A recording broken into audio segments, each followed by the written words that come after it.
No programa de hoje vamos falar sobre segurança e prevenção de acidentes de trabalho. E o nosso convidado é Juscelino Durgo.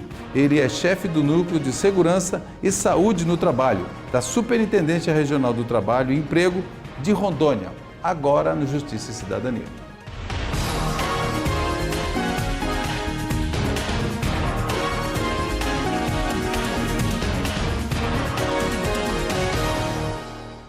Com tantas campanhas de prevenção de acidente no trabalho, ainda é possível ver tantas notícias com relação a acidentes, especialmente em grandes obras, como é o caso da usina de Jirau e Santo Antônio, em Rondônia.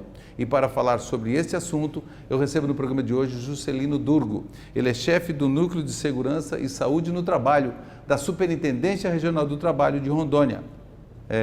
Juscelino, seja bem-vindo aqui ao Justiça e Cidadania. Eu agradeço o convite, né?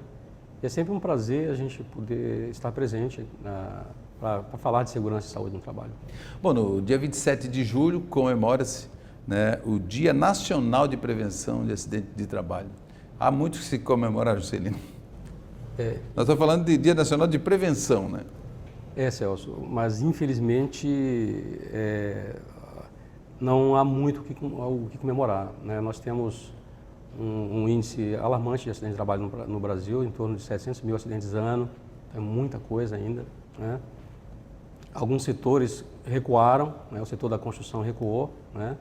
Ele já esteve na ponta desse índice, hoje ele ocupa terceira posição, né? Então,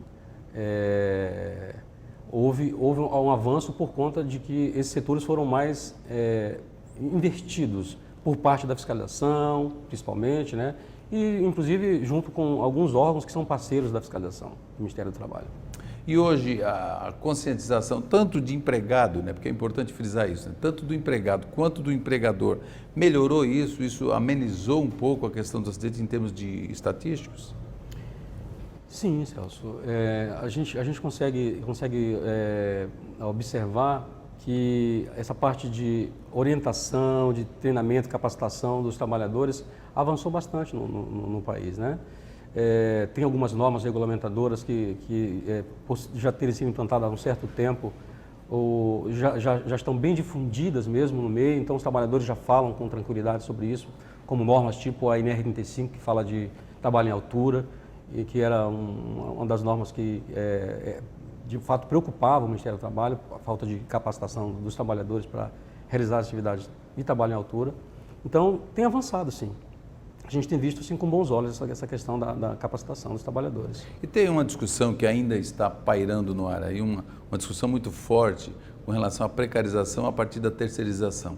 Quer dizer, você acredita que isso pode dar um reflexo também nessa questão? Porque haja vista que são empregados terceirizados, ou seja, não vai ter... Talvez não venha a ter, né, segundo alguns especialistas defendem, que não vai ter a mesma prevenção. Isso é de se afirmar isso? O que você acha? Isso já é fato, Celso. Infelizmente, a gente está na carreira de fiscalização há aproximadamente 20 anos, né? E basicamente, os acidentes que a gente tem acompanhado, boa parte deles, em torno de 70%, 80%, é realmente... e nas empresas terceirizadas, né? A maior parte dos acidentes nas empresas terceirizadas. Então, isso preocupa, porque as empresas que são tomadoras de serviço, elas costumam repassar, inclusive para a terceirizada, a responsabilidade, aspas, né, do acidente de trabalho. E não é bem assim. Não, e a terceirização como vem tendo até agora, né? Agora imagina a forma como se pretende, até alguns ministros do próprio TST, a maioria dos ministros defende, quer dizer, não a terceirização sem limites, né? Então, com certeza. Isso aqui é uma questão. E você, como falou bem agora, já tem mais de 20 anos, cerca de 20 anos de experiência nessa questão como auditor fiscal, enfim. E agora nós temos aí prestes a terminar duas grandes obras hoje do PAC aqui no estado de Rondônia, que é a usina de Santo Antônio, bem pertinho aqui de Porto Velho, e também tem a usina de Jirau. E qual é o balanço que você faz nesses, eu acho que quase 6 anos, né? Nesse tempo da obra da usina, que você teve um papel incisivo ali, junto com toda uma equipe, né? A gente pôde acompanhar a obra desde o princípio, né? Inclusive o próprio Grupo Móvel de Auditoria em Obras de Infraestrutura, o GEMAI, que a cada 6 meses estava presente no Estado para fiscalizar essas usinas, nós participamos de algumas ações como auditor fiscal normal de trabalho, né, compondo a equipe. Né. A gente pôde, não apenas como chefe, né, mas como auditor também, acompanhar essas situações. Fizemos algumas análises de acidentes fatais, infelizmente. Né. Então, o balanço que a gente tira na parte de segurança e saúde, digamos que ele seja também um pouco entristecedor, né? Porque o que teve de reflexo para a família desses trabalhadores que vieram a óbito, e foram em torno de 39. Entre as duas usinas? 16, né? Infelizmente, na quinta-feira da semana passada, nós tivemos mais uma morte na usina de Jirau. 16 na usina de Jirau, 12 na usina de Santo Antônio e 15 no Linhão. Né? Um Linhão só dentro do trecho de Rondônia. Se a gente perpassar o estado de Rondônia... Então essa conta é 12 em Santo Antônio, 16 em Jirau e mais 12. 15 no mais Linhão. 15. Então deu uma conta aí que... Exatamente. Então é triste a gente saber que uma estrutura que foi montada para gerar benefício para a população, né, principalmente do sul e sudeste do país, aqui no nosso estado, causou toda essa quantidade enorme de mortes, né? Tantas vidas ceifadas. Mas esse grupo, ele existe ainda no Brasil, ele continua ainda.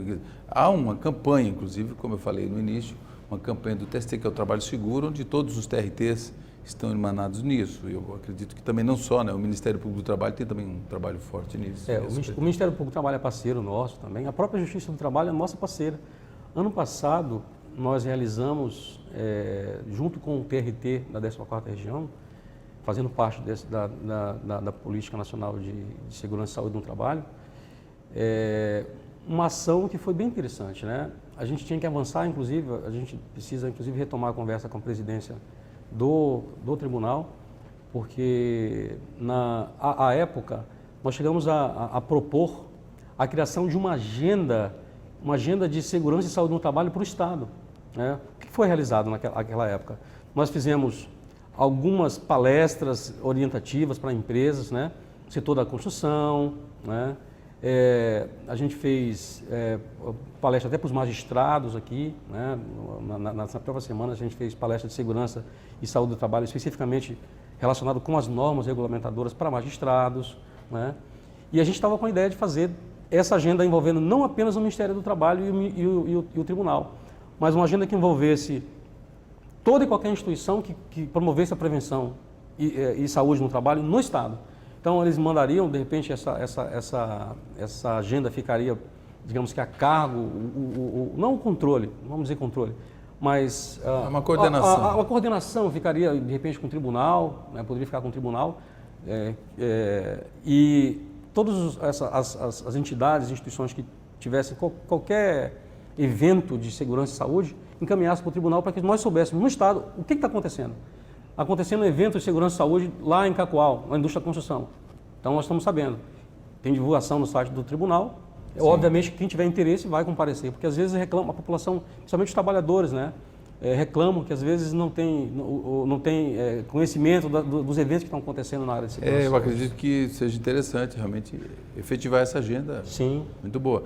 Porque as varas do trabalho espalhadas por Rondônia, que são 32, na verdade faz aqueles programas. O Justiça do Trabalho vai à empresa, ou seja, dependendo da empresa, frigorífico, enfim, dependendo da empresa, tem o tema.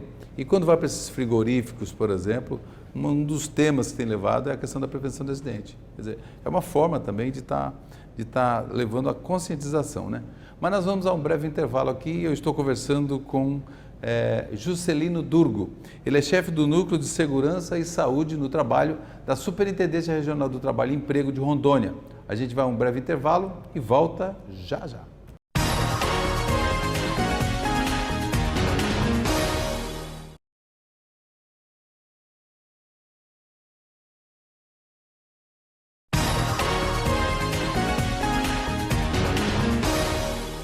Estamos de volta para o segundo bloco. Eu estou conversando com Juscelino Durgo. Ele é chefe do Núcleo de Segurança e Saúde no Trabalho da Superintendência Regional do Trabalho e Emprego de Rondônia. E o tema, lógico, é prevenção de acidentes, né? Como que isso tem norteado a superintendência e também os órgãos parceiros. Aqui falava no bloco anterior, Juscelino, com relação a essa possível agenda entre os órgãos afins, com relação a essa frente para, no caso, trabalhar em todo o estado de Rondônia e também a superintendência do Acre, talvez, já que o TRT Rondônia Acre também pega lá, né? E junto com a Matra, enfim. Mas falando nisso, nessa agenda, falando em parcerias, quais os parceiros da superintendência nessas frentes aí, inclusive tanto de conscientização como de, enfim, só para você ter uma ideia, fiscalização? Existe um comitê chamado Comitê Permanente das Condições e Meio Ambiente de Trabalho da Indústria da Construção, o CPR, no âmbito de cada estado. Integram esse CPR tanto os sindicatos patronais quanto os sindicatos laborais da indústria da construção e entidades que são de apoio técnico, né? Aí tem ali dentro o Sereste, tá a Fiero, tem o SESI. O MPT não tem integrado. A gente tem algumas instituições que a gente... Tem algumas frentes que eles estão. Estão. Lá no CPR. Estou falando no CPR. Isso, né? Mas essa agenda, ela vai muito além do CPR. Esses parceiros que estão ali dentro do CPR, é claro que eles integrariam, que são entidades, né? Integrariam essa agenda. Mas tem muito mais entidades e instituições que poderiam compor. O próprio MPT tem eventos de segurança e saúde no trabalho que poderiam estar junto conosco. Né? O tribunal também, né? Tem eventos que poderiam estar junto. A Matra poderia estar junto conosco, né? Enfim. Sindicatos patronais, centrais. Sindicatos laborais, centrais, sindicais, todos que têm interesse em promover eventos de segurança e saúde do trabalhador ao longo do ano, poderiam repassar essa informação para o tribunal. O tribunal faria a formatação disso, deixaria isso tabulado, para que tivesse à disposição de todos. E aí, à medida que os eventos fossem acontecendo, obviamente que os profissionais de segurança e saúde no trabalho, que reclamam bastante da falta desses eventos aqui no estado, às vezes não é nem a falta, é a falta dessa agenda. Acontece, mas não se toma conhecimento. Acontece muito pulverizada, talvez. E não se toma conhecimento. Não, e também tem cursos de técnico em agente técnico de segurança do trabalho. Então, eu já conversei com pessoas que fazem esse curso. Então, é importante esses acadêmicos também virem para o debate. Com certeza. Porque estão preparando para o mercado, né? E com relação ainda à parceria, a Superintendência Regional do Trabalho tem sido parceira do TRT, tem um projeto chamado TRT Comunidade, que vai até os bairros, né, cada 3 meses, e a última edição foi em maio, foram mais de 4.000 atendimentos e quase 700 documentos emitidos. E a Superintendência Regional do Trabalho está lá, firme e forte, desde a primeira edição, vai para a 8ª, né, inclusive dia 15 de agosto, vai ser a 8ª edição, que vai ser na zona sul de Porto Velho, na Escola Municipal Tancredo Neves, no bairro Caladinho. Então está lá, a superintendência está participando. Como que você vê essa importância, por exemplo, do tribunal encabeçar esse projeto da RT Comunidade, mas aí tem mais de 24 parceiros que vão até a comunidade, quer dizer, se deslocam de suas bases e vão até a comunidade. Fundamental, Celso. Eu acho que as parcerias que promovam o bem comum são sempre bem-vindas, né? E a superintendência, apesar de não estar falando em nome do superintendente, né, eu sou apenas chefe do Núcleo de Segurança e Saúde no Trabalho, mas a superintendência com certeza está à disposição para estar compondo junto com quem tem interesse em promover melhorias e condições mais favoráveis à sociedade, não é? Só para que você tenha uma ideia, há uma parceria que foi criada aí já com a Superintendência de Rondônia, a Superintendência Regional do Trabalho e Emprego em Rondônia e a Escola Judiciária do Tribunal, que envolve a ambientação dos magistrados quando tomam posse. Né? Quando eles tomam posse e entram em exercício. Na Escola Judicial, né? A Escola Judicial. Ela tem essa parceria conosco para que a auditoria repasse para os novos magistrados conhecimentos na área de segurança e saúde do trabalhador. Então, as normas regulamentadoras são repassadas em campo, inclusive, com esses novos magistrados. Isso vai melhorar muito, até vai contribuir muito na hora de esse magistrado sentenciar. Na hora de decidir. Né? Fazer uma diligência. Porque ele já tomou conhecimento prático, ele viu em campo, ele conheceu a norma em campo. Então facilita demasiadamente a vida do magistrado. Né? Eu acho que essa iniciativa da Escola Judiciária, junto com a superintendência aqui de Rondônia, ela poderia ser copiada, inclusive, para os demais estados. Né? Todo mundo está ganhando, principalmente os trabalhadores e os empresários, na hora de o magistrado fazer a sua decisão, porque ele vai ter mais propriedade para falar, porque ele conhece a coisa na prática. Né? Então, muito interessante esse projeto, né? E eu acho que ele podia ser difundido para os demais estados. E o Tribunal do Trabalho, através da EJUD, da Escola Judicial, e também através de gestão de pessoas, faz essa ambientação, tanto para servidores, né? Como também faz com magistrados. Inclusive, a própria assessoria de comunicação do Tribunal também faz exatamente um media trainer, né, no sentido como lidar com o jornalista, como lidar com a imprensa, né, porque é uma cultura que ainda vem sendo aprimorada, essa questão do relacionamento com a imprensa, né? Então a Escola Judicial também tem feito isso, muito bacana. E agora, Juscelino, há uma época você chegou a trabalhar com relação à área de trabalho escravo. Como que se você tem alguma informação, eu sei que não é a sua praia aqui, não é a sua área aqui. Mas também é. Mas também é? É. Mas como é, quer dizer, essa questão do trabalho escravo na região, aqui eu falo mais aqui propriamente em Rondônia, que é a área que você atua, tem tido ainda casos? Durante 9 anos eu fiquei laborando no grupo móvel nacional, durante 9 anos. Então eu tive uma experiência de circular pelo Brasil inteiro, me deparando com as situações de trabalho escravo. Me deparei com cada situação inimagináveis, né? De deparar até com venda de um filho, uma situação que aconteceu no estado, no sul do país, incrível que pareça. A mãe vendeu um filho, trocou um filho por um refrigerador. Né? E nós chegamos na fazenda, o rapazinho que tinha 14 anos de idade, quando nós chegamos, né, mas ele tinha 12 quando ele foi vendido pela mãe, estava trabalhando lá para um grupo de trabalhadores que tinham comprado aí esse. Quer dizer, trabalho escravo e infantil. Infantil, as duas coisas. Você tem uma ideia, né? Então aqui em Rondônia não é diferente. A gente já teve no início dos anos 2000, 2003, 2004, até 2005. Foi muito forte isso. Foi muito forte aqui no estado. Então, chegou, acho que talvez na região de Vilhena, no Cone Sul principalmente. Liberou 450 trabalhadores de uma vez só. Eu tive nessa operação, inclusive, onde... Junto com que hoje desembargador do TRT do Rio Grande do Sul, Marcelo D'Ambroso. Ele estava conosco. Que era o procurador-chefe do Ministério Público do Trabalho. E foi meu professor da Universidade de Direito também. Ele estava conosco. Então eu acompanhei por isso. Então, a época havia sido, inclusive, a maior operação de resgate de trabalho escravo no Brasil. Mais de 400? Mais de 400. 457, para ser mais preciso. Exatamente. Então foi uma operação... Quer dizer, as operações elas continuam. Eu acho que melhorou foi exatamente o índice de consciência um pouco dos fazendeiros e tudo, carvoarias. Mas ainda continua. Ou já estão usando crianças também agora? Nós estamos com a ideia, Celso, de buscar aí a Federação da Agricultura, né? Até porque isso tem sido um pleito deles, de alguns fazendeiros, né? Alguns proprietários de fazenda. Olha, é interessante, a gente está à disposição para vocês nos darem orientações, porque vocês têm mais facilidade em repassar essas informações, né? Então a gente está com essa intenção. Em algum momento, é claro que assim, nós somos um grupo pequeno no estado, né, infelizmente, na realidade no Brasil, né? Nós somos em torno de pouco mais de 2.600 auditores para atender a demanda do Brasil inteiro, mais de 90 milhões de trabalhadores. Então uma coisa desproporcional. Desproporcional. Mas sobre isso a gente vai falar no próximo bloco também. Sim.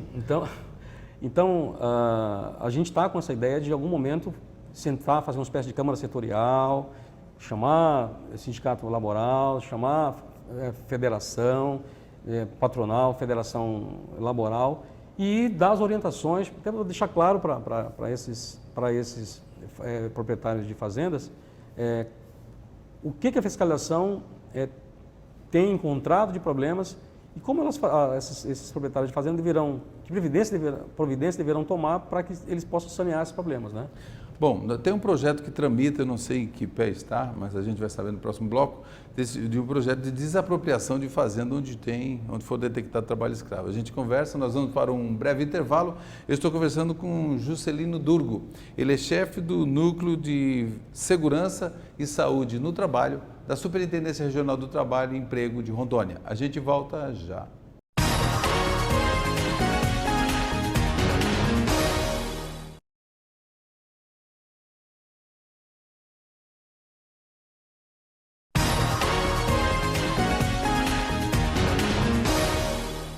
Estamos de volta para o terceiro e último bloco. Eu estou conversando com Juscelino Durgo. Ele é chefe do Núcleo de Segurança e Saúde no Trabalho da Superintendência Regional do Trabalho e Emprego de Rondônia. E eu deixei aqui mais ou menos aberto com relação a esse projeto de lei. Existe um projeto de lei que ele tramita, salvo engano, há uns 15 anos, né, no Congresso ou na Câmara dos Deputados inicialmente, com relação à expropriação, né, de locais ou fazendas que venham detectar e comprovar trabalho escravo, comprovadamente trabalho escravo. Juscelino, você acompanha isso, esse projeto? Como é que está? Quer dizer, qual é o interesse que 15 anos um projeto não anda? Eu não tenho acompanhado a miúde, não sei exatamente em que pé está nesse exato momento, né? Por conta de que eu me afastei um pouco da fiscalização do trabalho escravo em si e estou mais voltado para a área de segurança e saúde no trabalho. Mas por conta de eu ter fiscalizado durante muitos anos o trabalho escravo no Brasil, e aqui em Rondônia inclusive, e situações que às vezes requer um reforço na equipe, e eu ainda integro essa equipe, né? Então a gente tem acompanhado a certa distância, mas tem acompanhado. Era uma PEC, a PEC 438, que dormitou ali na Câmara durante cerca de 15 anos de fato, né? E de fato, a situação ia ficar perfeita no sentido de que iria coibir os escravagistas a continuarem com essa prática. Porque imagina, por que você escraviza? Porque você barateia o teu custo, né? A partir do momento em que você pode baratear o teu custo, por outro lado, você corre o risco de perder a tua propriedade, que aí não vai adiantar nada você ter reduzido o custo e perdido a propriedade, né? Inviabiliza você fazer o trabalho escravo. No entanto, o que está acontecendo? Há um projeto... Porque no caso, é expropriação para fins de reforma agrária, no caso. Né? Exatamente. Para exatamente da terra quem vai Então ele retira a propriedade da terra desse escravagista e faz reforma agrária com ela, né? Essa era a lógica do projeto.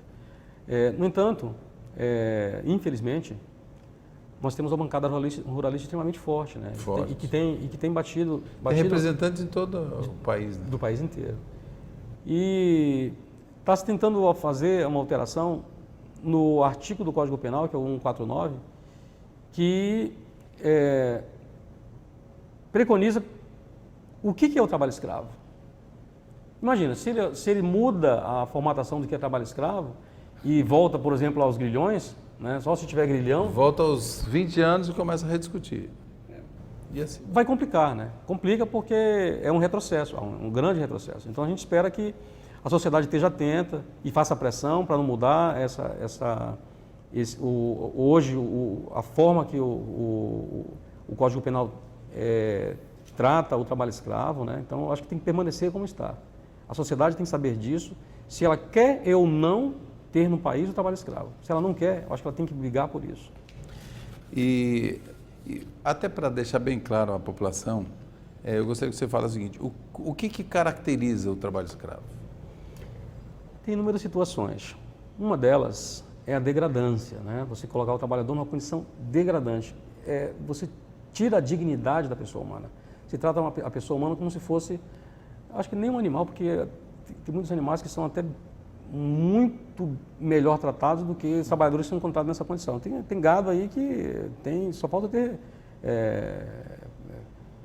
refrigeração para o gado e tal, enfim, né? E assim como a gente vê também o trato que a gente tem com os animais domésticos, né? A gente trata muito bem os nossos animais, né? Então essa questão da degradância é uma que hoje, se for retirada do projeto, vai ter um prejuízo muito grande muito grande se for retirado do projeto, não, do artigo 149. Outra questão, a jornada exaustiva. O degradante aí que você diz é a questão seguinte: a pessoa está lá num barraco de lona, não tem um banheiro, não tem como tomar banho, quer dizer, de forma objetiva é mais ou menos essa situação quando a gente vê essas situações. Uma condição que fere realmente a dignidade da pessoa humana. Que não tem a condição. Não tem a menor subhumana. Condição. É subhumana. E já encontramos trabalhadores dormindo nessa condição de barraco de lona, dentro de currais, de contêineres. Teve no Mato Grosso encontrei uma situação. Curral de gado, de porco, eu não encontrei. Já encontrei uma situação que a pocilga do porco ficava abaixo de onde ficavam os trabalhadores. Então, de fato, esse empregador que faz esse tipo de coisa, né, é extremamente grave contra o ser humano, realmente, né? É claro que tem outras situações também. A degradância é uma delas. A jornada exaustiva, nós também já tivemos inúmeras situações que foi feito resgate de trabalhador por jornada exaustiva, né? Em São Paulo o pessoal tem feito muita essa situação.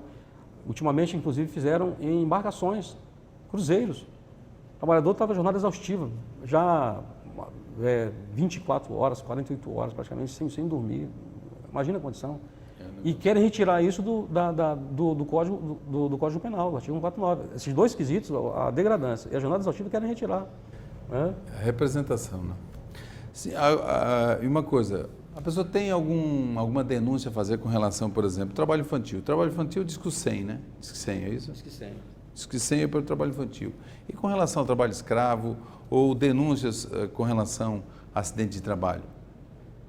Acidente de trabalho, eu digo, de perigos de acidente de trabalho, né? Porque o TRT do Pará, inclusive, da 8ª região, até ganhou um prêmio nacional em Belo Horizonte agora recentemente, no Prêmio Nacional de Comunicação, que criou um aplicativo em que qualquer pessoa pode fotografar e já manda para um banco de dados do TRT e dos órgãos fiscalizadores uma denúncia com relação a possível risco de acidente, risco iminente, né? Então, e no caso de denúncias aqui na região de Rondônia, Porto Velho? Nós temos os próprios telefones da superintendência, né, que eles não são 0800, infelizmente, né, um deles é o 3217-3724, né, tem o chefe esse telefone do Núcleo de Segurança e Saúde no Trabalho, né, então pode tratar dessas questões. Obviamente que o ideal, né, o que a gente tem conseguido alcançar um número maior de denúncias é a partir dos plantões fiscais nossos. Os plantões fiscais também acontecem muitas denúncias de situações que podem agredir a vida, né? Então tá aí, tá no seu vídeo 69, é o DDD, 3217-3724. Então você pode, se tem alguma denúncia, você ligue lá no núcleo de fiscalização, que alguém vai atender e alguém vai cuidar disso. Juscelino, eu quero agradecer aqui a sua participação, atender o nosso convite. Eu gostaria que você deixasse aqui as suas considerações finais, agradecendo mais uma vez por participar aqui do Justiça e Cidadania. Nós aqui agradecemos, Celso, e estamos sempre à disposição. E eu acho que essa relação interinstitucional que a gente está construindo e está fortalecendo cada vez mais entre os órgãos que cuidam da vida, da saúde do trabalhador, como o Ministério do Trabalho e Emprego, o Ministério Público do Trabalho, o Tribunal do Trabalho, os Tribunais Regionais do Trabalho, né? Acho que essa parceria tem que continuar, essa parceria interinstitucional, porque a sociedade toda está ganhando. É assim que a gente vai conseguir reduzir os acidentes de trabalho, com essa parceria. E o Justiça e Cidadania também está aqui com as câmeras abertas para quando tiver alguma atividade, alguma coisa, também acompanhar. Eu conversei hoje, no programa de hoje, com Juscelino Durgo, ele é chefe do Núcleo de Segurança e Saúde no Trabalho da Superintendência Regional do Trabalho e Emprego de Rondônia e falou sobre prevenção de acidentes no trabalho, dentre outros temas, permeando também com relação a esse assunto muito importante no mundo do trabalho. O Justiça e Cidadania fica por aqui e até o próximo encontro.